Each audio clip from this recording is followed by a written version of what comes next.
shadows of the past, as from a faded tapestry of time's procession, slow and vast, I step to bid you bear with me, the while your fancy I engage, to look upon another age.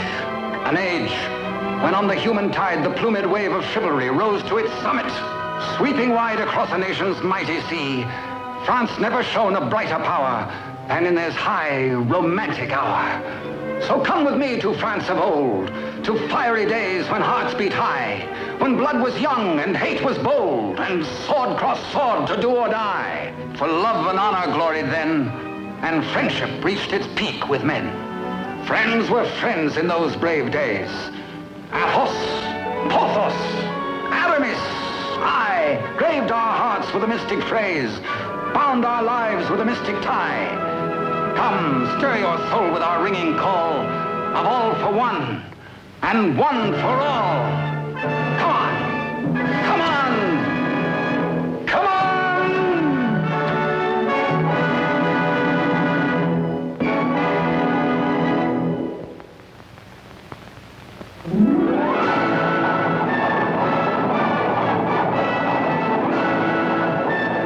It is Paris on the 15th day of September in the year of our Lord 1638. Public excitement runs high. The populace enjoy a general holiday. Impatiently they wait for the news of an heir to the throne of France.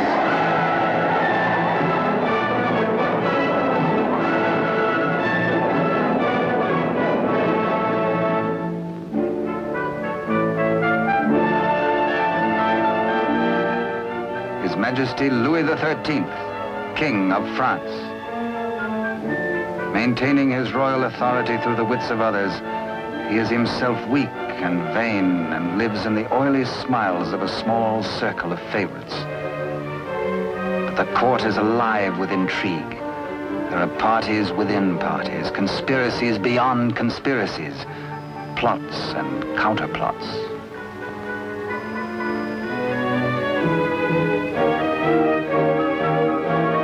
His Eminence, Monseigneur the Cardinal, Duc de Richelieu. He is the greatest statesman of the day and manipulates the strings which guide the king. His is the real power, subtle, cunning, and often ruthless. Still no one questions his devotion to the glorious kingdom of France.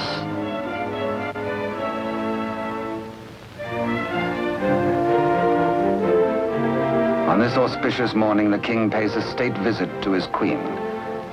It is the custom for the sovereign and his courtiers to attend the expectant royal mother until his child is born.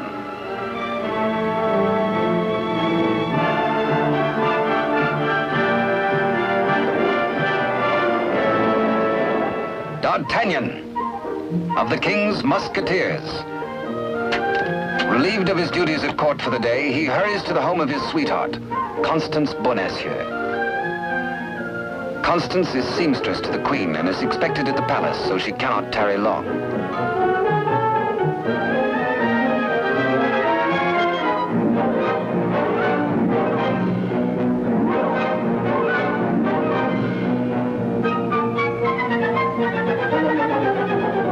Even the most eager lover, by error, can sometimes kiss a miss, or miss a kiss.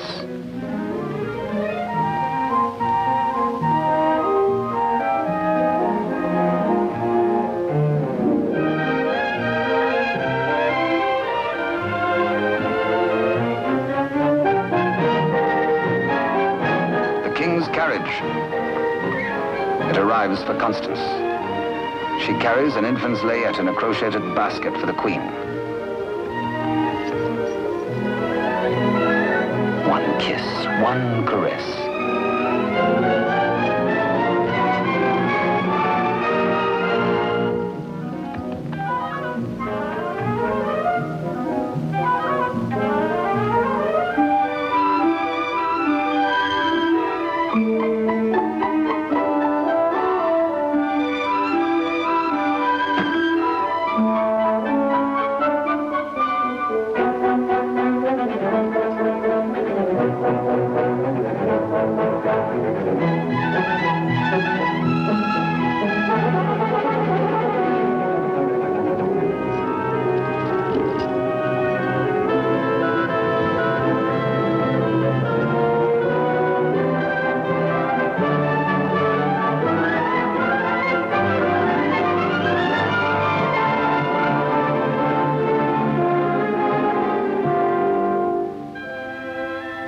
A kiss truly is a delicate plant requiring privacy to grow into a tender blossom, the dream of all lovers.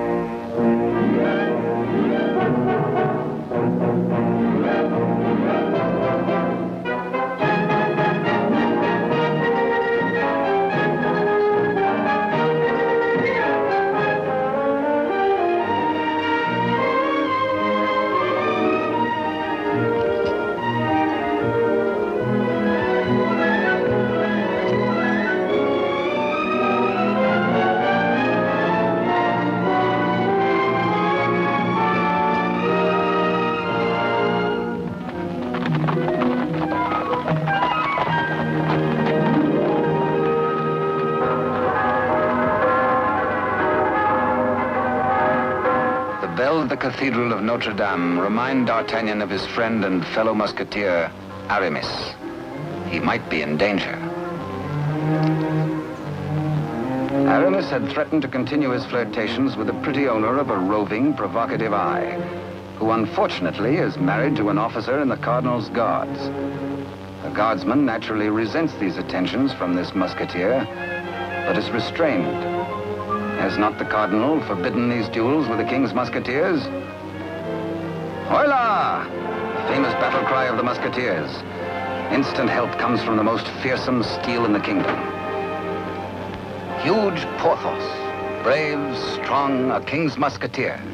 And Musketeer Athos, gentle Athos, yet a deadly swordsman is able to kill with his left hand as with the right.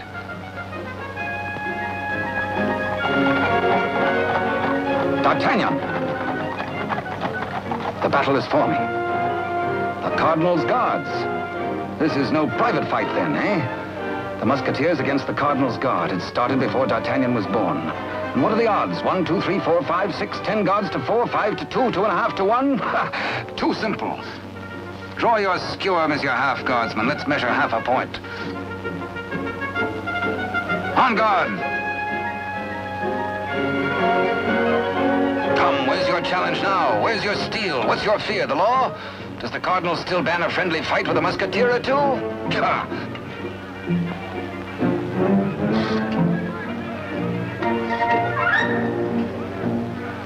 Porthos, as always, is thirsty.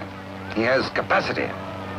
D'Artagnan, with his quicker eye, has a more bountiful drinking source.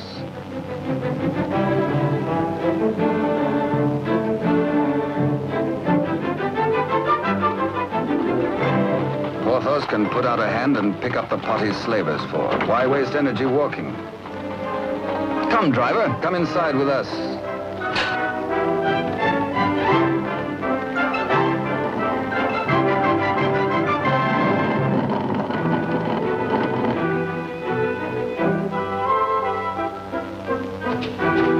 The old driver swears his wagon is damaged. His master will skin him. His horse is loose. He has a terrible wife. He has trouble. Everybody is mean to him. He has to be mean too. Ha ha! Now, take your temper out on me, good friend. Now, feel better? Now we can talk. I'll win you the price of your horse and more. Come, guardsman, I challenge you to game. This is not forbidden you.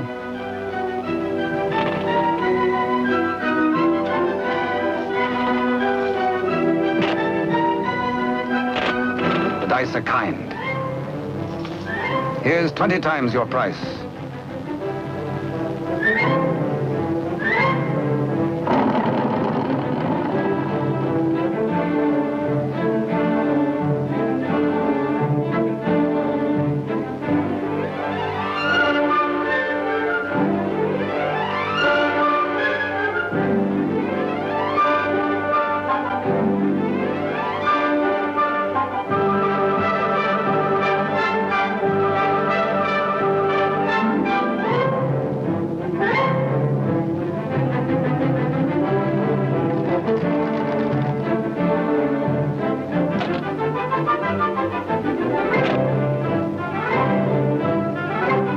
Luck riding high, D'Artagnan returns to the dice game. Laughing and playing a while longer, he wins hands down from a fat-headed guardsman while waiting for the late evening rendezvous with Constance. Porthos, too, has women on his mind.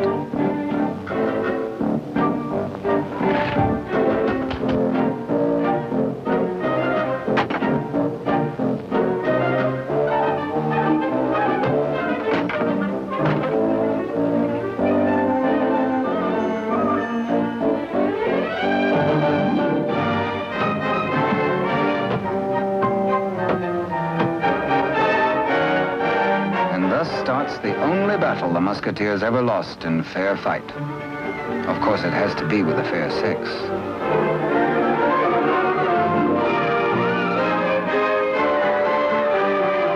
For the first time in his life, a panic-stricken Porthos screams a terrified, "Hola!" Athos hears him. Aramis springs bravely to the side of his comrades, and they flee together. But D'Artagnan hears only the pounding of a lover's heart. As the flood of battle at last sweeps close to him, he leaps to meet the foe and draws his swords. He will fight, yes? No, yes, no, he won't.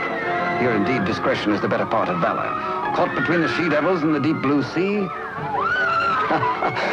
they choose the water.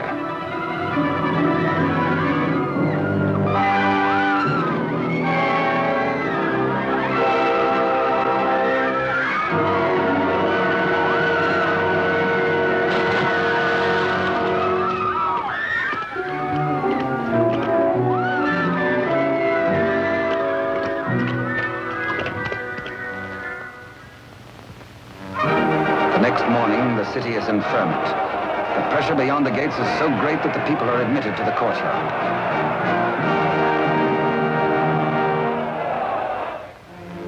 Adjoining the Queen's apartment, Constance prepares the layette.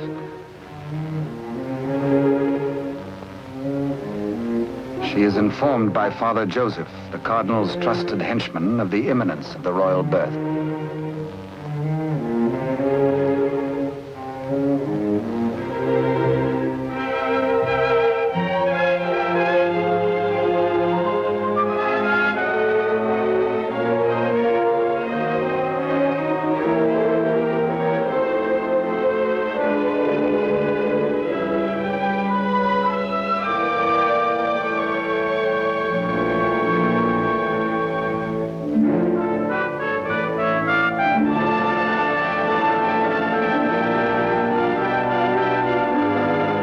And so a prince is born to France, one day to become Louis XIV.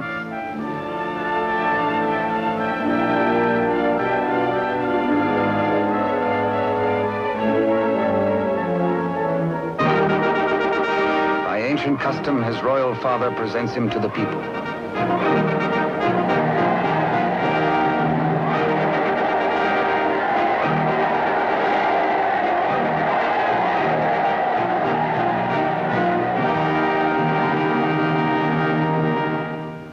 But in the Queen's bedroom, another cry is heard. One of those rare turns of destiny. And Constance is the first to warn the tired, dozing midwife.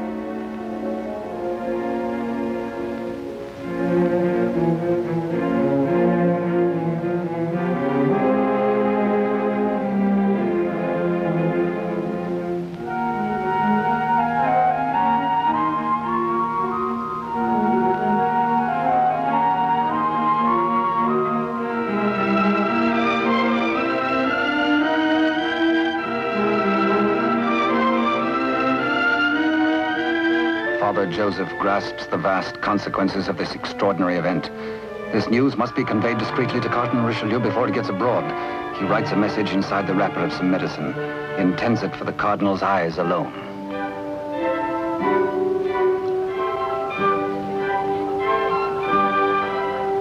Your medicine, Your Eminence.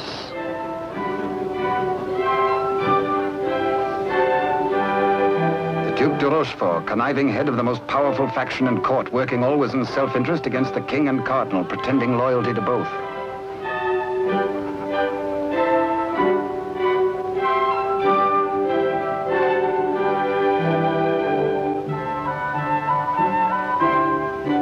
necessity for caution on the part of Father Joseph is indeed well-founded. De Rochefort, having many times seen messages thus taken to his eminence, becomes inquisitive.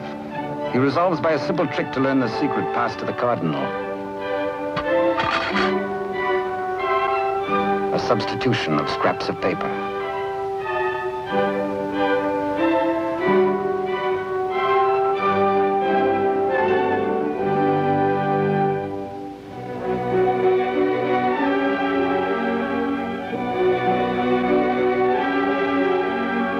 The cardinal realizes that enemies of the regime can do irreparable damage. 2 heirs to the throne. 2 rival parties of courtiers, more quarrels, more bloodshed. Poor France, helpless, torn between 2 factions. The secret of the twins must indeed be forever guarded, if France is to have peace, and if he, the cardinal, is to retain his power.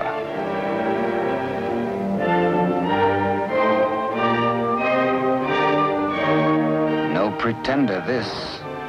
A true prince. De Rochefort sees an opportunity. Father Joseph is instructed to prepare for a long voyage.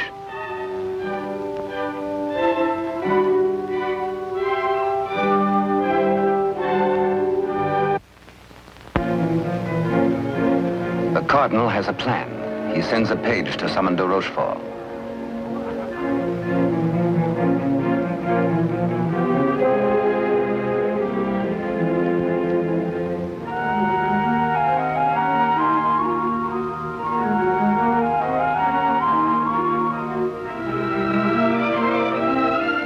Aware that Constance shares possession of a great secret, one so sacred it might well spell the future of France, the cardinal charges her to keep her lips sealed.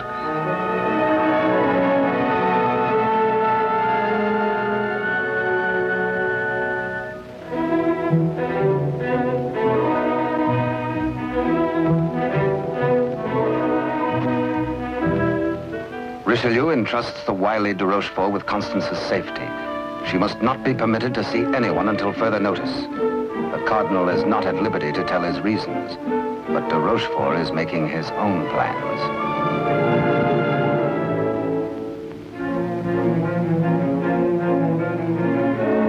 In accordance with the cardinal's command, Father Joseph, accompanied by the midwife, secretly takes the twin away to the Spanish border. The child shall be raised as a commoner with no knowledge of his royal birth.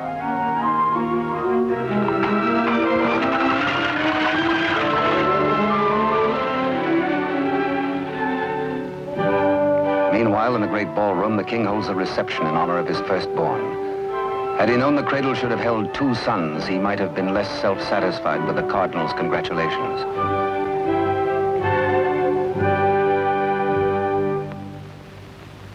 To the notorious Milady de Winter, de Rochefort comes to reveal this chance of fate. The future of France may be in their hands. He tells her he will turn Constance over to her. She is to escort Constance to the convent of Saint-Guemel. There, force her to tell the whole of the cardinal's secret and plans.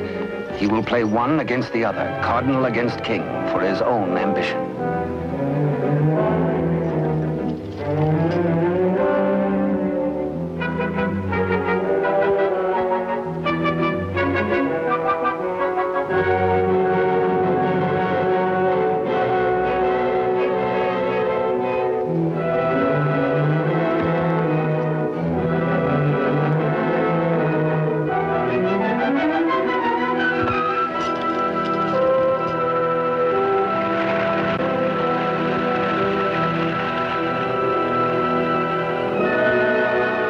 Constance to be... One of the chair carriers runs with the news to the Musketeers' barracks.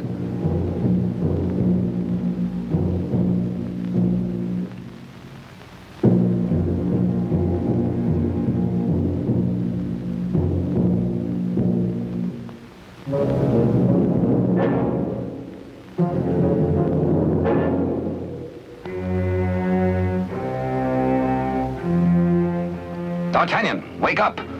Constance taken by force, by de Rochefort.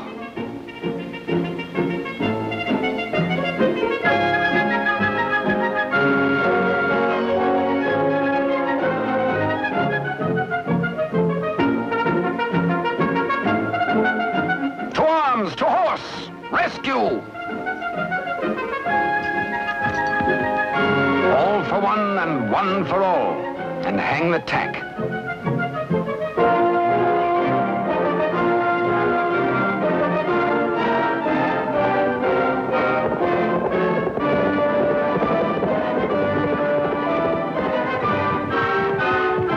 The wily cheat is in no mood to cross steel with this angry Gascon bent on justice.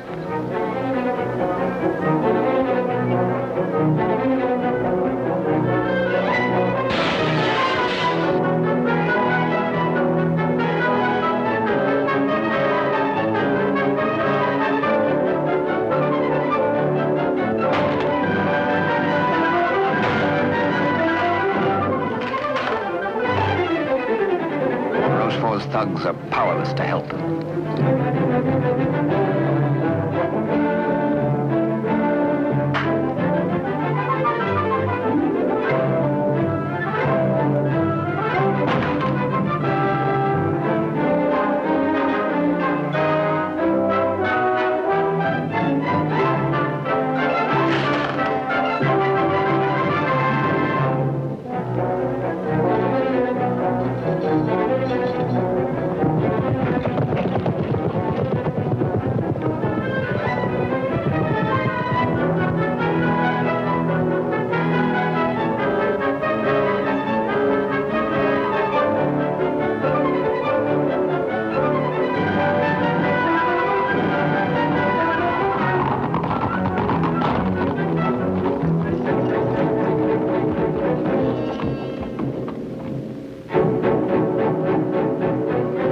Rochefort is stubborn. He will not talk. He has to be persuaded.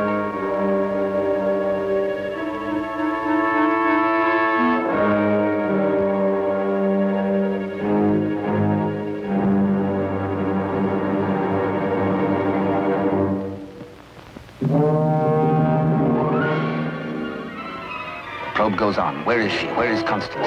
Talk or fall 200 feet to the bottom of the well. Talk or die.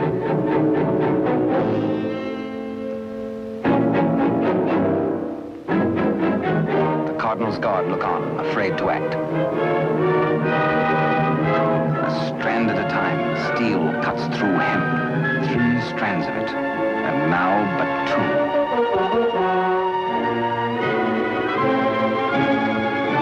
Now 1. De Rochefort breaks. The convent of Saint-Guerre.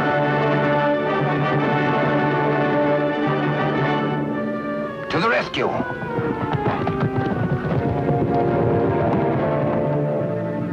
A stableman granted audience with the Cardinal tells of de Rochefort's trickery and capture and of Constance's abduction by Milady de Winter.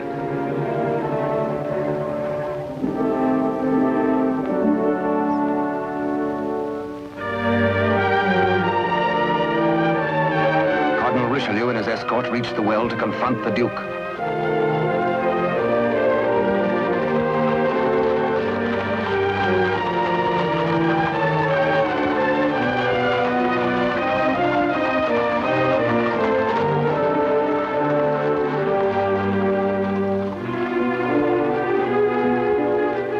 Accused, exposed, a nervous, bedraggled penitent.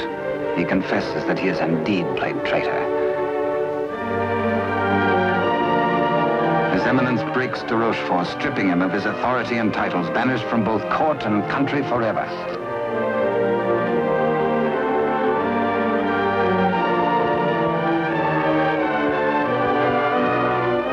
Fearing for the safety of Constance, the Cardinal speeds in pursuit of Milady de Winter.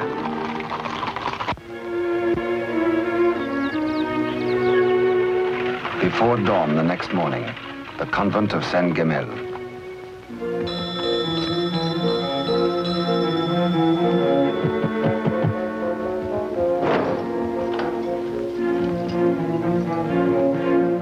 Milady de Winter assures the unsuspecting nuns her prisoner is an enemy of the state, to be confined to the convent on orders of the Cardinal.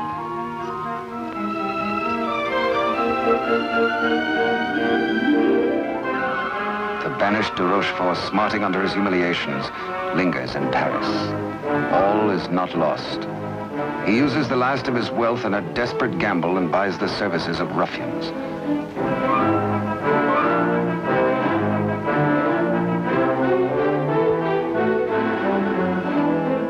Pursue the cardinal and assassinate him. Next, find D'Artagnan and his 3 Musketeer friends and put them to the sword.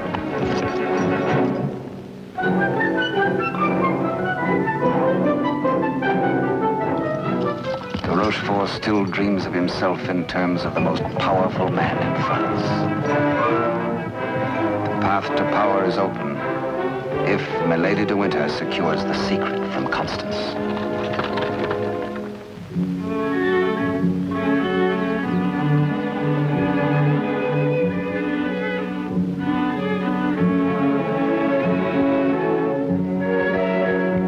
With sweet words and honeyed entreaties, the unscrupulous Milady de Winter seeks to cajole Constance into telling all she knows.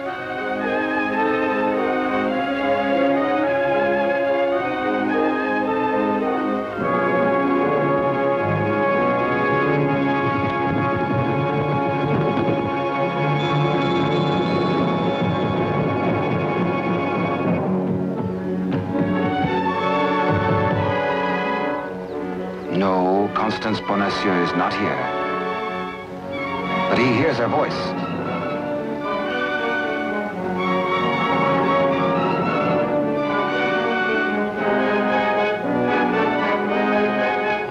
Hola! One for all and all for one.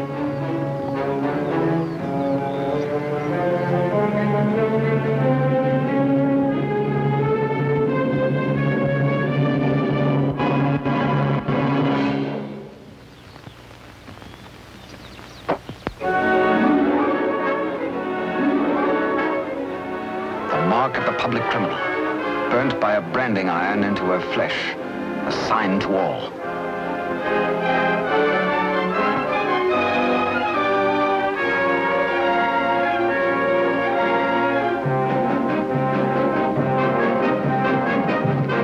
Exposed to Constance as a criminal, Milady de Winter is desperate. If caught thus in a second act of crime, by the laws of France, Milady must face public execution.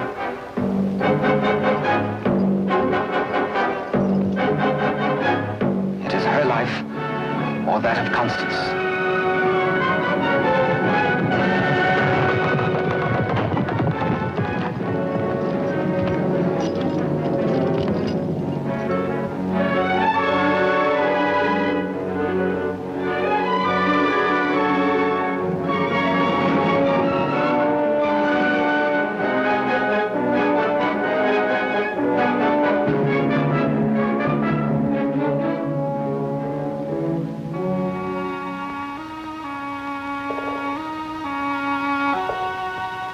D'Artagnan hears Constance whisper that she loves him above all men. And then she murmurs 3 words, the other one, the other one.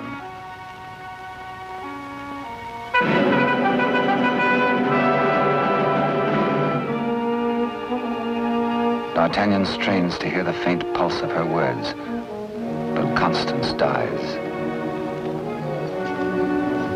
The Musketeers take Milady de Winter to her punishment.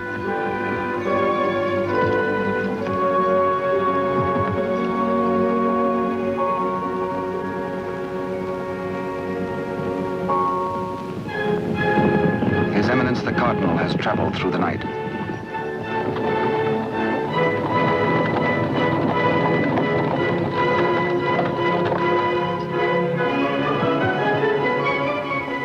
He hears the dreadful news from the Mother Superior. Constance is dead.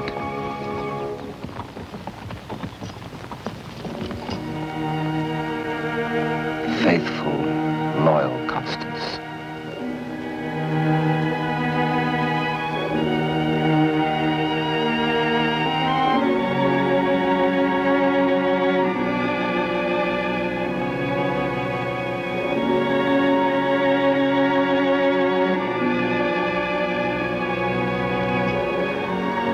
Arrest the murderess, Milady de Winter, and all in concert with her.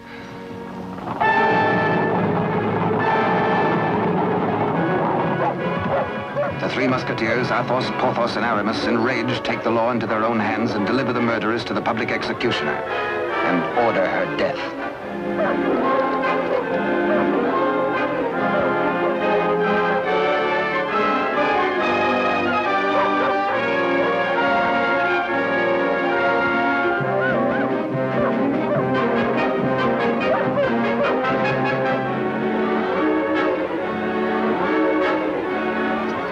Then de Rochefort's cutthroats close in on the Cardinal's troop.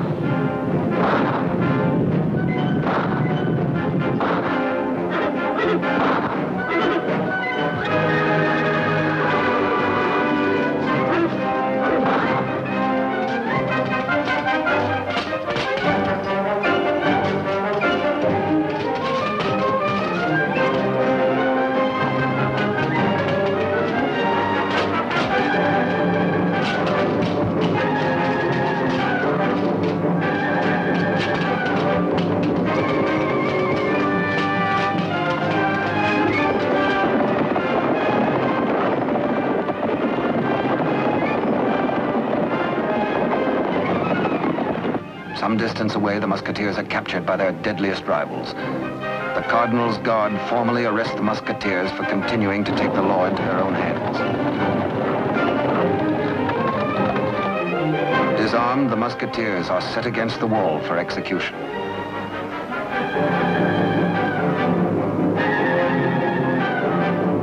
Your guards would take the lives of my friends. Single-handed, they shall have revenge. The Cardinal asks a moment to ponder. Constance dead. A murderess executed. Enough blood has been shed. Now this strife twixt Musketeer and Guard shall end.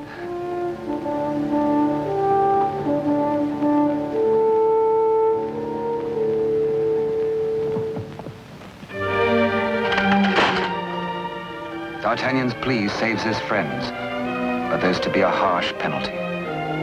Richelieu's plan concerns the state, and these continuing disputes between his guard and the king's musketeers. The four musketeers must separate, never to come together again on pain of death. His judgment, oh, a sorry day. The musketeers are banished, each to his own province, never to visit Paris again, nor set foot beyond the bounds of his own fields.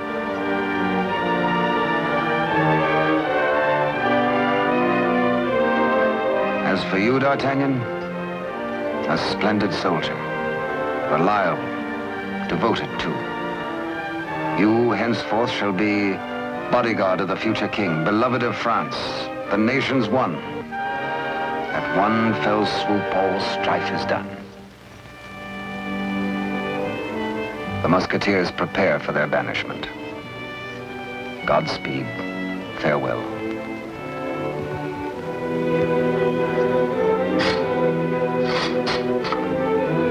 Eternal friendship, it shall not pall. All for one, and one for all.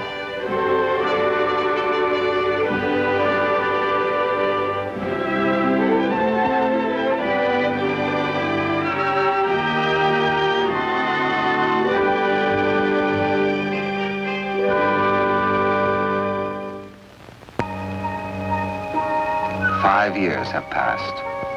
France is at peace. The infant prince grows to boyhood. Cardinal Richelieu, driven hard by the responsibilities of high office, lives in semi-retirement. And a royal father educates his son in courtly etiquette.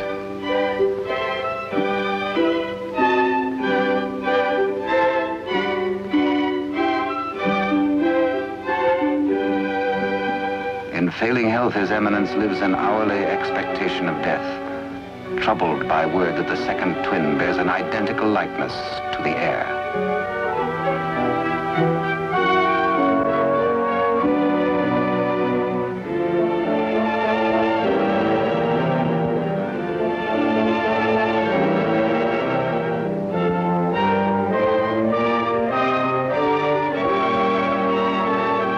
Dangers inherent are obvious and weigh heavily on the Cardinal's mind. He decides he must protect the prince somehow. His Eminence provides that the rightful twin may always be identified from the other. With the aid of the court jeweler, he caused a gold doubloon to be broken. The smaller piece hangs on a chain around the throat of the infant prince. And its mate he places about the neck of Captain D'Artagnan.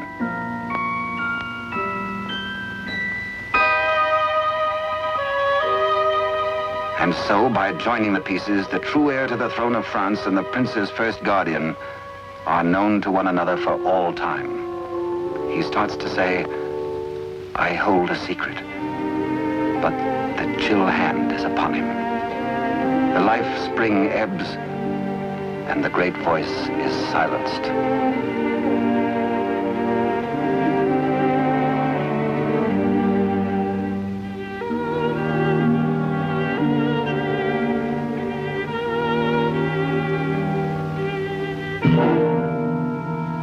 A great statesman passes into history. The church loses a noble servant, and the ship of state is without its pilot. What was this secret that Richelieu and Constance shared? The other one.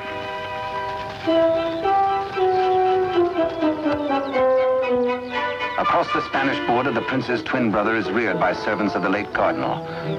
The banished de Rochefort, living nearby, holds the twin under his very eye. He bides his time. He has only to wait patiently for the proper day.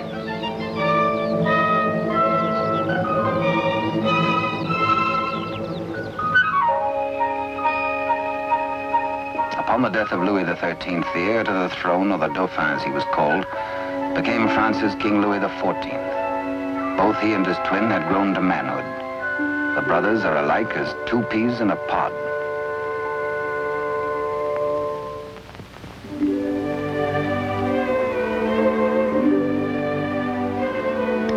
Years have passed and more since Richelieu bent his iron will to break the bonds that held us four. But Porthos, Athos, Aramis, I will ride once more. Once more we'll heed the clarion call of all for one and one for all.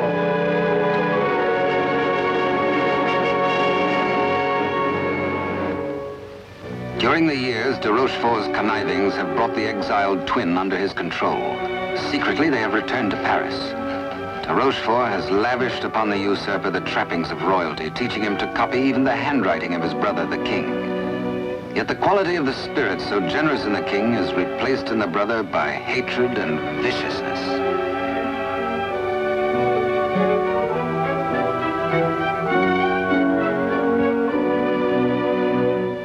The king's valet, a de Rochefort spy, brings long-awaited news. Within the week, an older D'Artagnan, after a lifetime of loyal service, will retire and leave the court. The young king will be without a bodyguard. Every detail of their plan has gone over. The map, the sentries to overpower, the secret approach to the royal apartment, the signals.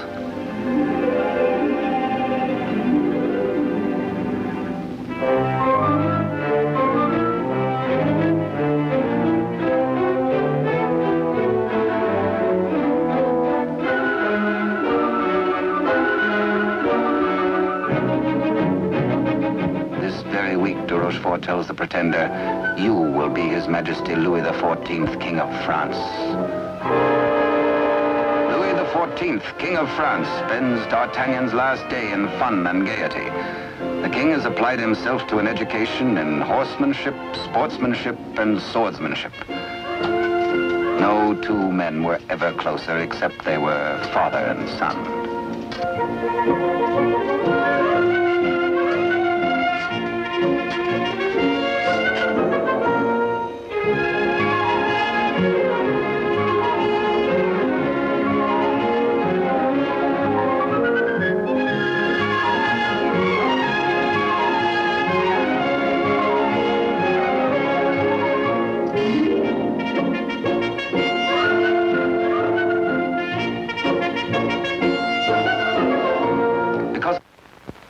Early, D'Artagnan enters the royal bedchamber to bid the king goodbye.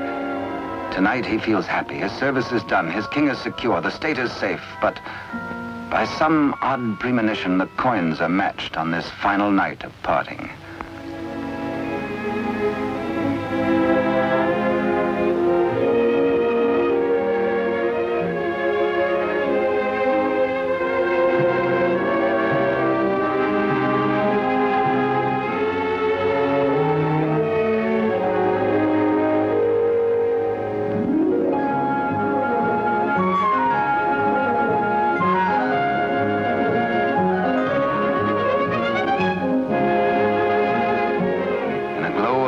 memories of a delightful evening with the king, Captain D'Artagnan arrives outside his lodging and is amazed to find himself beset by ruffians. Angrily, the Gascon plans his battle. First, he deals with the dagger man decoy, sticks him with his own blade, throws the man's cape to the edge of an open sewer, places his own cape over the decoy's body and fires his own pistol. Hey, up! On to the balcony.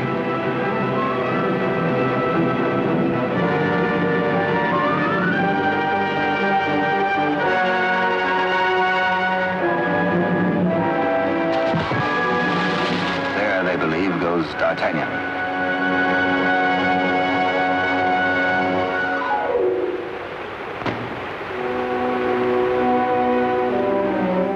Thoughtful D'Artagnan returns to his lodging. For a peaceful man to be waylaid on a city street is something new. He had spent the evening with his king. He reflects, has the palace discipline been slackening too? Sentries were not where they should have been. His soldierly heart is disturbed for the safety of his king.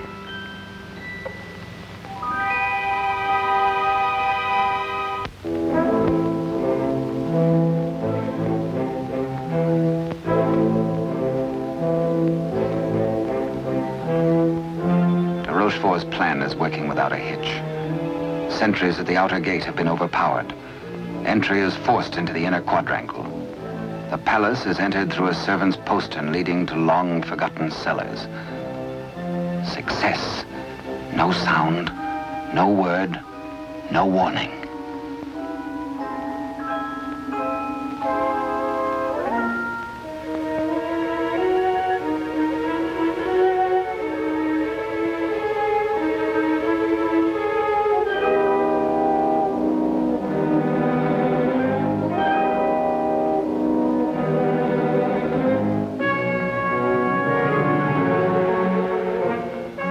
Pretender waits impatiently below for the deed which will make him king.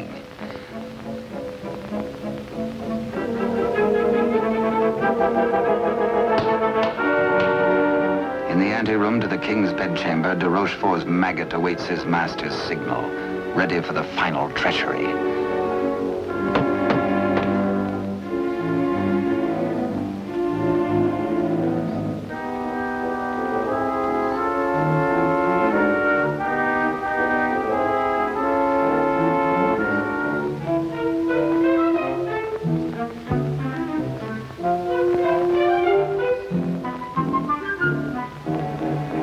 And a little after 11 o'clock on this fateful night, in one tragic moment, France loses her rightful king.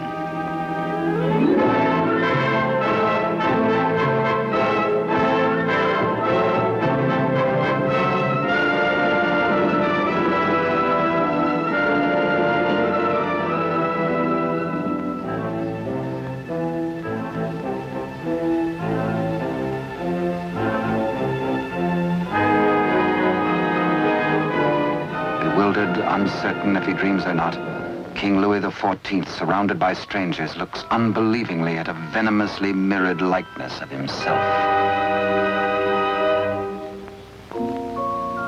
The usurper watches his royal brother with a lifetime of hate. De Rochefort's plans have been cleverly checked and double-checked. He means to hold the true king a prisoner as a threat over the head of the usurper should he rebel against his commands. At de Rochefort's order, his cohorts strip the king of his night attire and in exchange dress him in the usurper's clothes.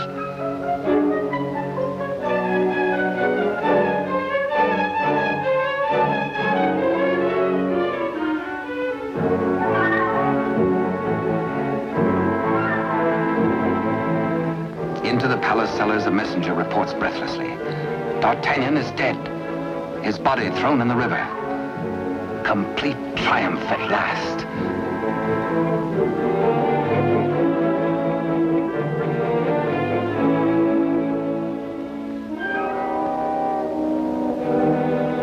An iron mask, an invention of the devil. An iron mask, a prison within a prison, is placed over the head of the rightful King Louis XIV and locked at the neck, his countenance concealed from all men.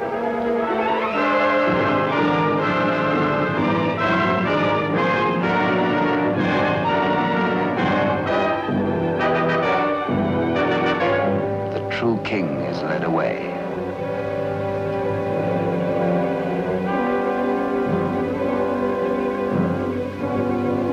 In the quiet of the royal apartments, the true king's bed is occupied by the usurper. Trusted servitors have been spirited away. The twins' lackeys have replaced them.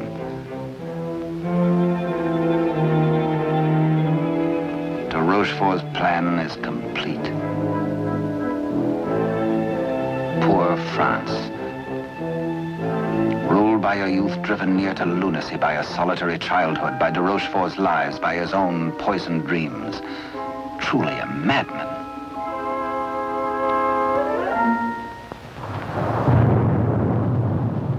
Suffering in human life is proportioned to human strength. When the young king, stupefied and crushed, found himself led a prisoner to a cell in the Chateau Sainte Marguerite in the south of France, he fancied at first that death is like sleep and has its dreams. He believed himself to be a spectator, a palpable phantom of his own suffering. A torture the more terrible since it might be eternal. Eternal death. How can I have died? I am a king, yet not a king, enthroned upon a funereal couch. No, no, dear God, do not punish me who have done nothing. Why am I thus punished? Like a cloak, the chill of the dungeon falls upon his shoulders. So dwells the real Louis XIV in a living hell to remain thus the rest of his days.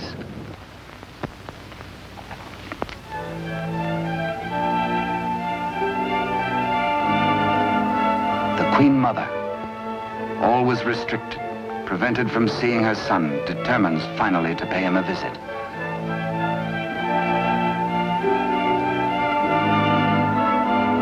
In place of the affectionate and courtly Louis XIV, to her horror, she finds herself repulsed.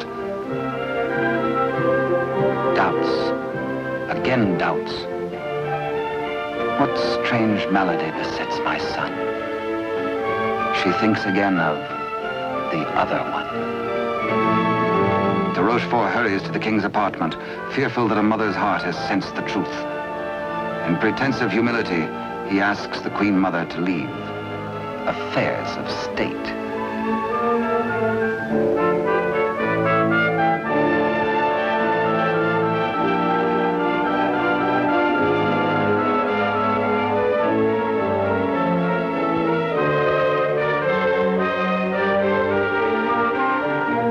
De Rochefort is determined. This shall not happen again, and whispers death.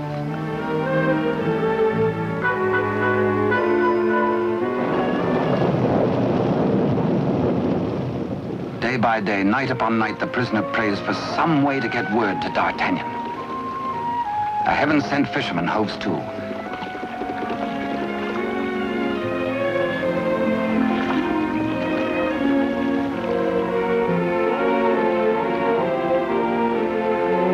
He finishes scratching a message into pewter, and as all good prayers must be, his prayer is answered.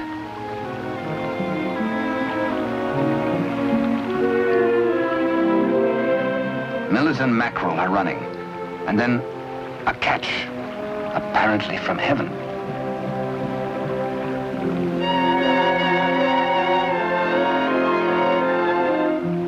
The fisherman reads the name of D'Artagnan, the idol of the nation. A written word, a beloved name, an urgent message. He, a patriot, needs no urging.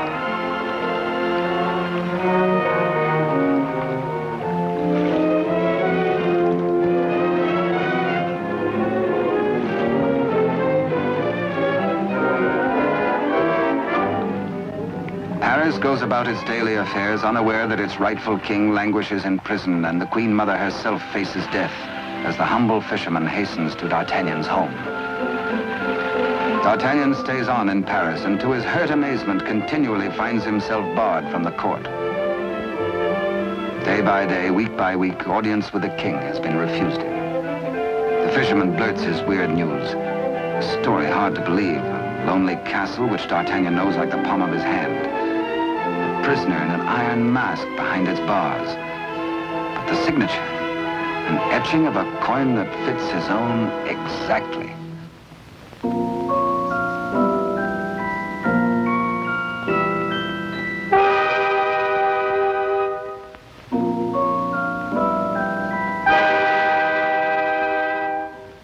Come, friend, eat and drink.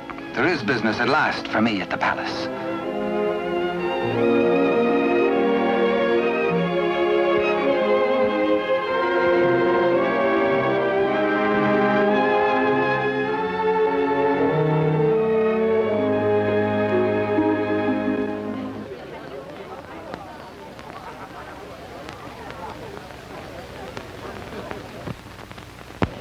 Threading his way through the perfumed route of the court's chattering idlers, D'Artagnan finds himself a stranger in a strange atmosphere. And there is reason, he thinks, for this curious tension. De Rochefort and the king. This cannot be the boy I helped nurture into manhood. This is not the face of my king. Those are not his hands. That wrist neither parried steel nor engaged a point. What's been happening at court? De Rochefort's back in favor, a disgraced exile once more sporting about the throne room in the king's presence. D'Artagnan is amazed and shocked. But a further shock is in store. A chain and coin is passed to de Rochefort. If he can believe his eyes, in all the years he served the king, they never left his royal person. He overhears a snatch of conversation. The other one. And suddenly he hears the dying voice of Constance. The other one. The other one.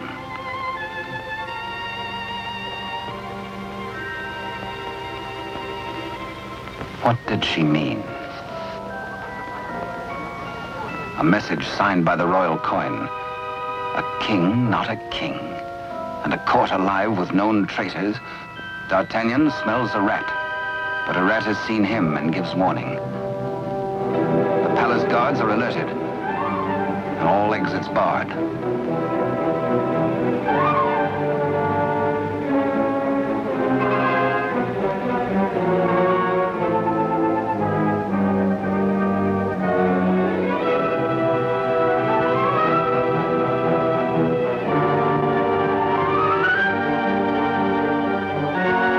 Little do they reckon with a resourceful old musketeer.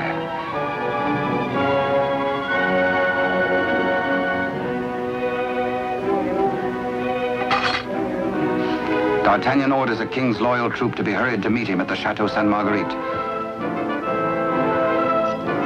Couriers are to be dispatched to his old friends, the three Musketeers, Athos, Porthos, and Aramis. To arms, Musketeers! Your king has need of you. One for all, and all for one. The jig is up. D'Artagnan lives and knows. This pewter plate. Perhaps even now he has reached the prison gate.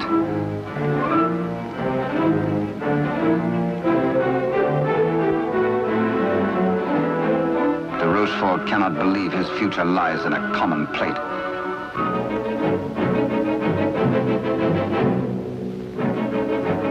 Quickly, he resolves to end all doubts. He decides to ride at the head of his troops to prevent any attempt to free the king.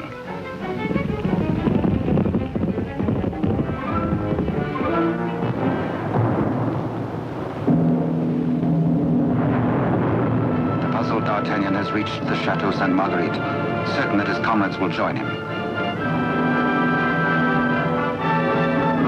Under cover of the raging storm, he rose to the grotto beneath the castle. Many a time as a young officer, he had patrolled this grotto passage. It led, he knew, to the arsenal. Beyond that, the armory. Then the main hall and staircase to the tower itself. Up there is the man in the iron mask, the writer of the message.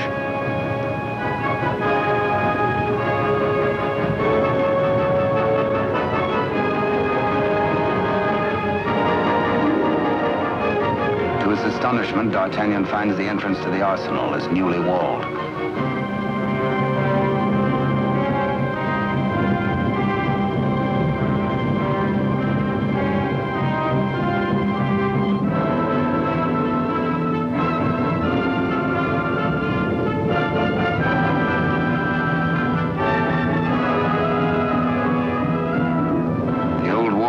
prepared to hazard it alone if necessary.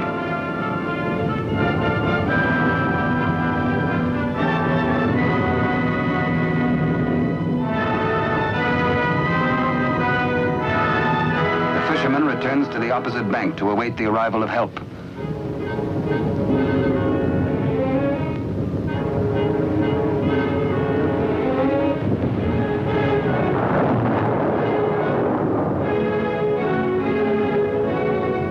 Athos, a few years older, a little more grizzled, the same brave companion as of old, ready and willing for any gambit.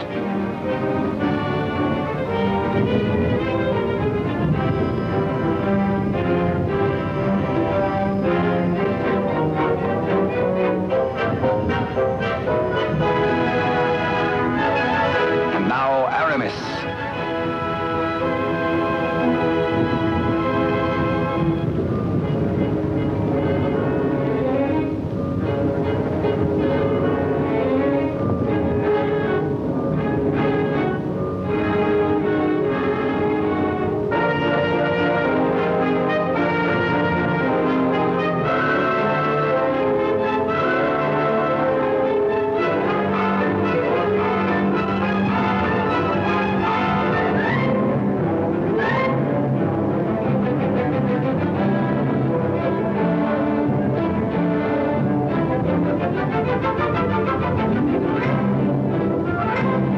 Two of the valiant comrades have arrived. No time to wait for old Porthos, no time for explanations. There's a job to be done. Forward!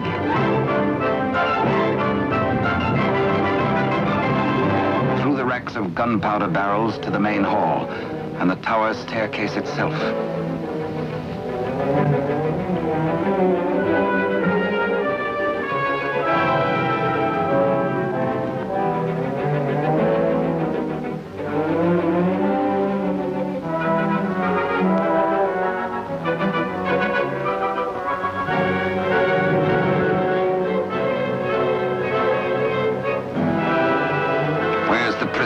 Before your gullet tastes this edge, you bloated villain.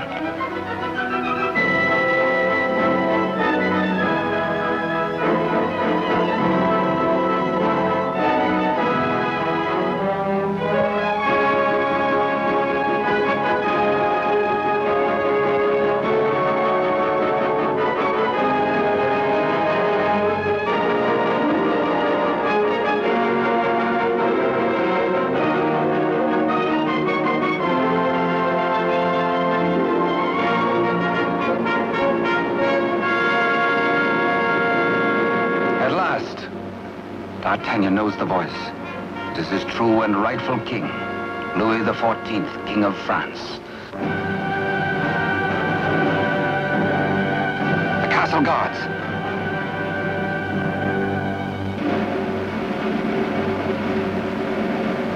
The challenge is met. Hola! The Musketeers fight together again.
more eager on that account, and thirsty as much for the sight of his companions as for a little drop of blood.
All for one and one for all.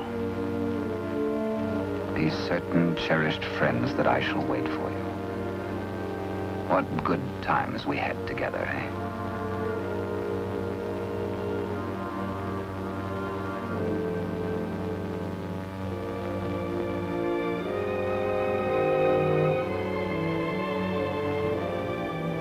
Good Porthos, farewell. You died as you lived, for love of country, in the service of your king. The fisherman gives warning of the approach of enemies.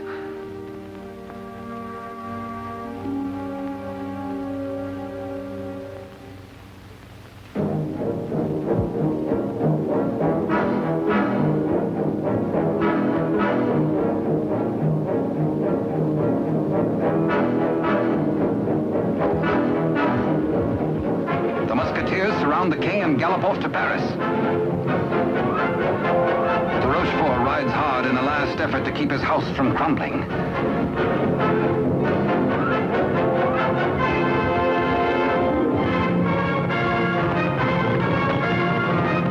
The odds are 10 to 1.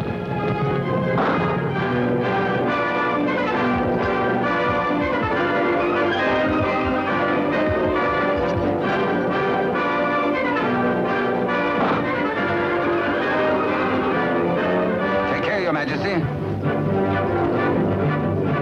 On to Paris. Farewell, gallant Aramis.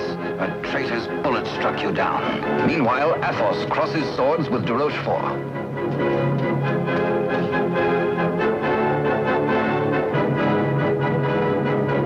But at the highest price of all, Athos joins his comrades.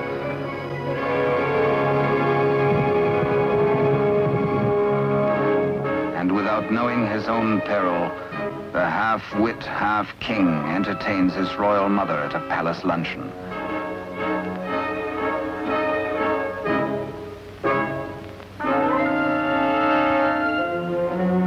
Cunningly, he says, a private matter.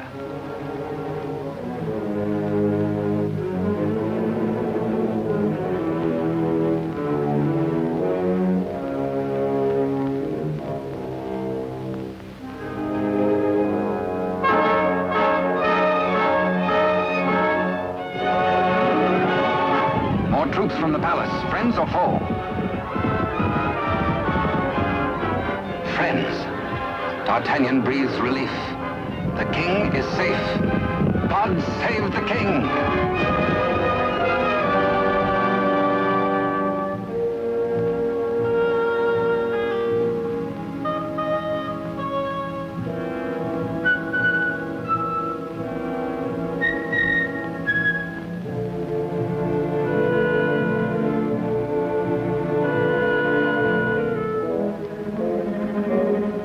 The Queen Mother suspects this attempt on her life.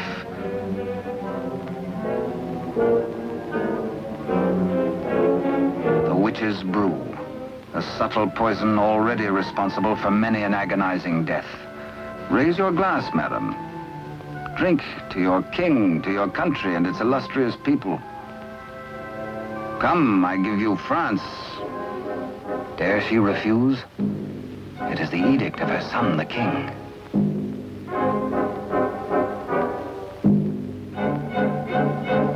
The toast, but a warning cry.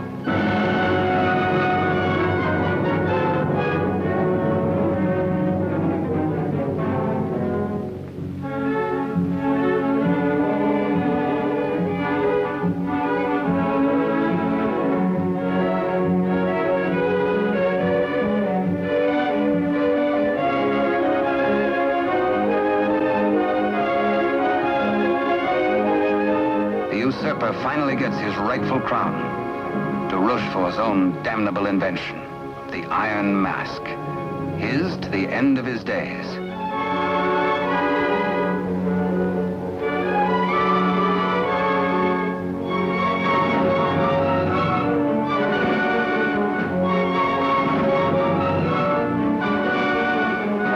As D'Artagnan pours away the poisoned wine, the usurper takes swift, bitter revenge.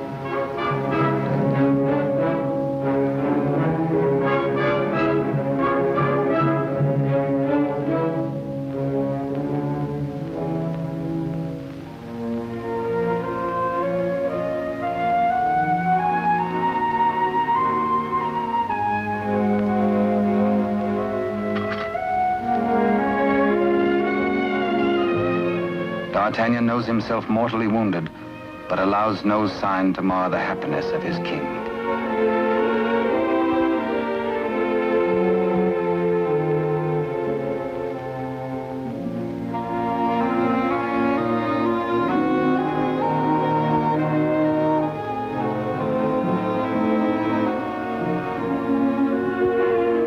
Blood, the weapon of the murderer, with crimson evidence on the blade.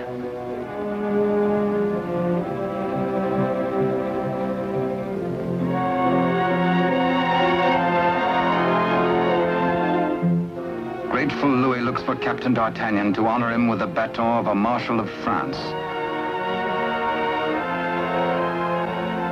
But where is the Musketeer?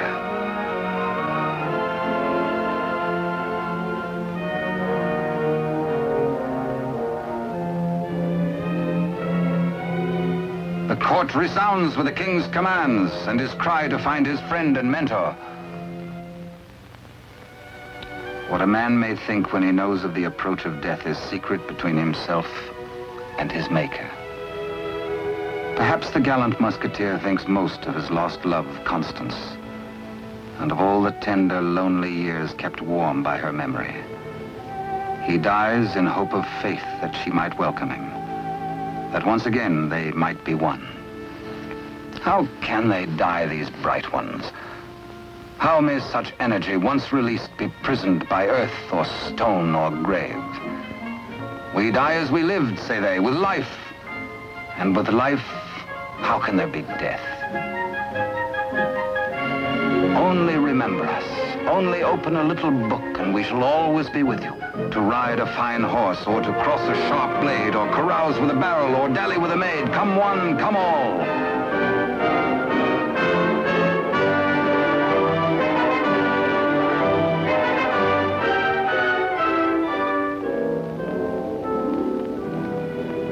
And so passed a brave and glorious man, in honor.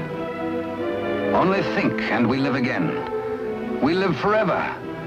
For with us, now as ever, it's one for all, and all for one. And thus it was in France of old, in fiery days when hearts beat high, when blood was young and hate was bold, and sword crossed sword to do or die. For love and honor gloried then, when life was life, and men were men.